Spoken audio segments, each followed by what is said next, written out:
Ihr wurdet von der Couch verbannt. Euer 65 Zoll Fernseher spielt jetzt zum 3. Mal die gleiche Kindersendung ab. Selbst das Tablet ist dauerhaft belegt. Kommt rein, ich habe die Lösung für euch. Die Ray Neo Air 4 Pro. Schauen wir sie uns an.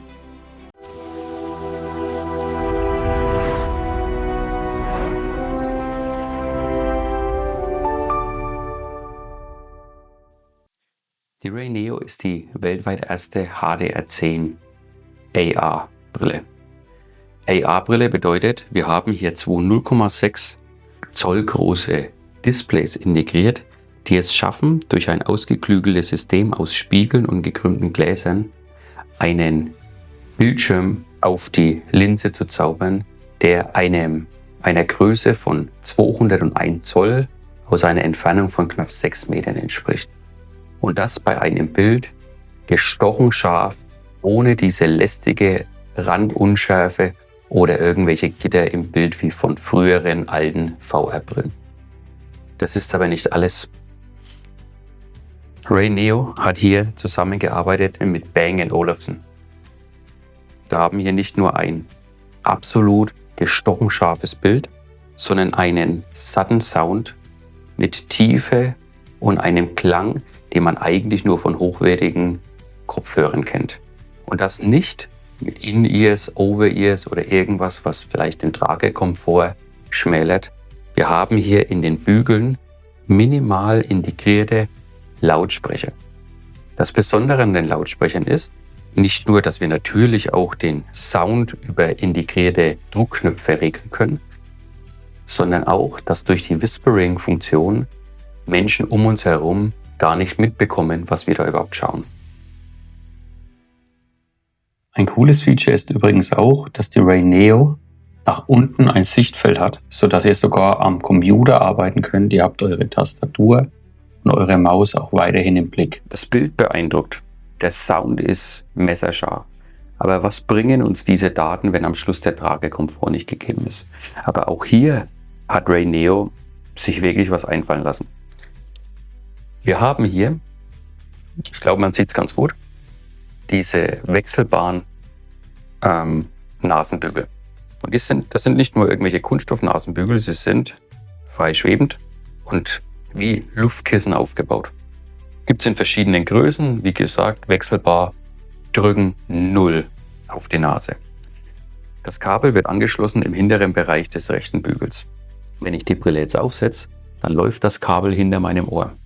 Und ich habe die volle Bewegungsfreiheit und es liegt mir auch nichts im Gesicht oder stört mich. Auch wenn ich jetzt den Kopf mal neige oder eben auf dem Rücken liege, ist das Kabel nie im Weg. Ich habe schon gesagt, es sind auch integrierte Knöpfe dabei für die Helligkeit, für den Ton. Es sind physische Knöpfe. Die Menüführung ist intuitiv. Sie ist begrenzt auf 2, 3 Menüseiten und wird dann letztendlich dann auch wieder über die Kippschalter für die Helligkeit und den Sound gesteuert.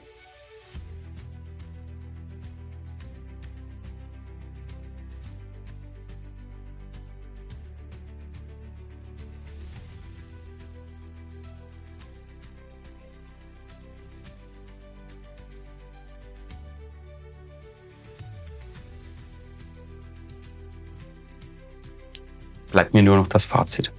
Ich würde euch gern dieses visuelle Erlebnis viel, viel mehr rüberbringen. Es ist wahnsinnig schwer, diese Displays so abzufilmen, dass es der Realität auch gerecht wird. Und dann verzichte ich lieber komplett drauf. Ihr erhaltet für 340 € keine klobige VR-Brille aus der Vergangenheit, die euch das Bild versaut durch Unschärfe an der Kante, durch Gitter oder durch Druckgefühle auf der Nase. Ihr erhaltet für 340 € das wohl schärfste Kinoerlebnis für die Hosentasche. Ihr bekommt einen Sound von Bang & Olufsen, der seinesgleichen sucht in dieser Bauform. Durch diese Whispering-Modus stört ihr euren Partner nicht, weder durch Flackern noch durch zu lauten Sound. Ihr könnt, wo ihr wollt, euer Kinoerlebnis zu Ende bringen, draußen in der Sonne oder auf der Couch neben der Familie, wenn die zufälligerweise was anderes anschauen wollen. Ihr arbeitet im Zug, probiert es doch aus, setzt die Brille auf. Gewöhnt euch daran, dass die anderen Leute euch erstmal komisch anschauen. Kann euch egal sein, ihr habt nämlich gerade ein 200 Zoll Display vor der Nase. Die Vielseitigkeit, die man zum Beispiel erlangt, wenn man Drohne fliegt, diese Perspektive, die Perspektive der Drohne auf einem 200 Zoll Display ist beeindruckend. Und allein das war es mir wert, dieser Brille eine Chance zu geben. Und zu guter Letzt der Akku, den es gar nicht gibt, weil ihr ihn nicht braucht, weil ihr euch keine Gedanken machen müsst, ob ihr die Brille aufgeladen habt, damit ihr nicht mitten im Kinoerlebnis vor schwarzem Bildschirm sitzt. Braucht ihr nicht. Euer Endgerät hat Akku, eure Brille hat Display. In diesem Sinne kann ich euch diese Brille nur wärmstens empfehlen, wenn ihr sowas sucht, wenn ihr bereit seid, dieses Geld zu investieren. Probiert's aus. Ansonsten bedanke ich mich für die Aufmerksamkeit. Habt ihr Fragen? Gerne in die Kommentare, auch zu technischen Details. Ich wollte dieses Video nicht vollpacken mit irgendwelchen Technik-Highlights, sondern euch eher das Erlebnis rüberbringen. Ich würde mich natürlich freuen über ein Like oder natürlich ein Abo von euch, damit ich auch in Zukunft ehrliche Erfahrungsberichte oder Reviews für euch bereitstellen kann. In diesem Sinne, liebe Grüße von mir, Christian. Das hier ist Tech Kompass. Bis zum nächsten Mal. Ciao.